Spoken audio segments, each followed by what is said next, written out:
Hello again, RoyZesch.REALTOR here with Coldwell Banker Legacy in San Angelo. Today I want to continue with my Healthy Living series. I want to talk to you a little bit about some specific diets in the next couple of videos. Today I want to hit on the Atkins diet.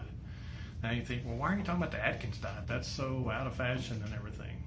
It's interesting, Atkins first really started losing his weight in like the early 1960s, published the book in the late 60s, and it's been huge ever since. And I think there's so much of what he had was right. And I think I talked earlier as I kind of started on my health journey, that was one of the things I did to start with. And there's so much good in it, and a lot of his approaches are absolutely still valid today. Now later on, I think in his life and in his publications and whatnot, that selling products became more important than actual diet.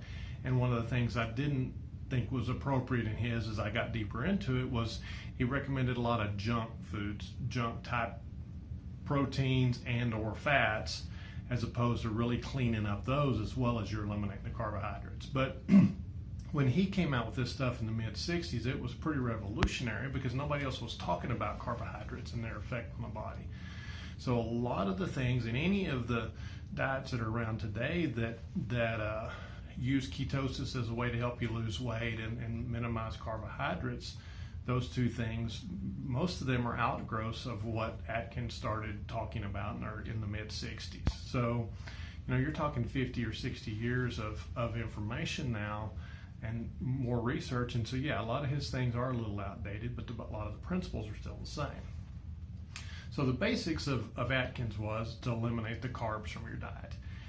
And one of the things he talked about was at first you went just as absolute close to zero as you could get on your carb level. And most people get what they call the low carb flu for a period of time. And it can take a week, maybe even as long as 2 weeks to kind of get through that period. And you feel like crap. But what's cool in that time frame is you can see weight loss. And a lot of it is water weight at first, yes.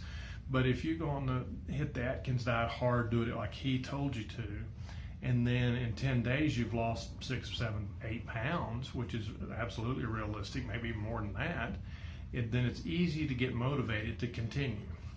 And so a lot of people saw those kind of results early on with it. And then what he did was you gradually increased your good carbs, starting more with your vegetables, because at first there was almost no vegetables. It was very heavy on proteins and fats because there's zero carbs there. So as you started adding back some proteins, what he taught you to do was just kind of gradually at about 10 or 15 grams a day, and every week you just went up just a small amount, and you just kind of gradually worked your way back up until your weight loss plateaued.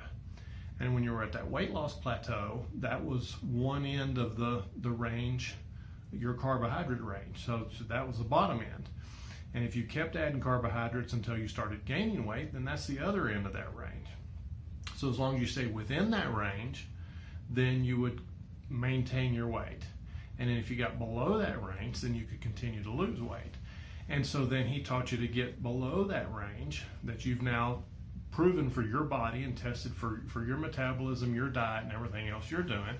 Get right below that maintenance level and just sit there losing, a pound a week type thing until you got to your desired weight or fitness or look level. I mean, a lot of it's not weight, but weight's an easy gauge to look at. So when your body shape looked like you wanted it to, as far as fat levels, basically, then you could move up into that maintenance range and just stay there.